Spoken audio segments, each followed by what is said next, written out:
আমাদের এলাকা মূলত একদম নদীর কাছাকাছি, এবং কি যদি আপনি আমাদের এলাকায় কোনো দর্শনীয় স্থান থেকে থাকেন, সেটা হচ্ছে এখন যেটা দেখতে পাচ্ছেন, অর্থাৎ আমাদের এখানে যেহেতু নদীর কাছাকাছি, সেই জন্য একটা পাইলিং পয়েন্ট রয়েছে, যেখানে আমাদের জেলার থেকে অনেক লোক আসে, এবং কি আমাদের থানাভিত্তিক যে এরিয়া ছিল, সেই এরিয়া ভিত্তিও কিন্তু এইটা দেখার জন্য মূলত আসে।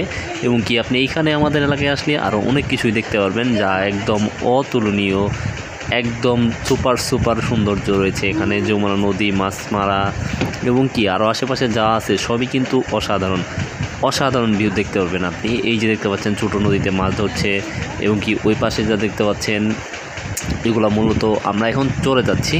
আর ভিউ পয়েন্টটা তো আপনাকে দেখালাম, এটা হচ্ছে আমাদের ভিউ পয়েন্ট। আর এখন আমরা চলে যাচ্ছি চরের মধ্যে। চর থেকে আপনি এই দৃশ্যটাকে ব্যাপকভাবে অনুভব করতে পারবেন। এক কথায় জাস্ট অ্যামাজিং একটা দৃশ্য। এটা হচ্ছে আমাদের গ্রাম, এইটা আমাদের পুরা গ্রাম, এবং এই পাশে কিন্তু আমরা ফসল ফলাই। অর্থাৎ এখন যেহেতু পানির মৌসুম, আমরা একটা সেচের কাজের জন্য এই পাশে চলে এসেছি, এবং কি এখানে আমরা এখন ফসল ফলাবো। এই যে দেখতে পাচ্ছেন, এগুলো কিন্তু বন্যার কারণে নিচে চলে গেছে। এইখানে আমরা এখন যাব। এক কথায় আমি যদি বলি, তাহলে আমাদের গ্রামটা একদম বেস্ট।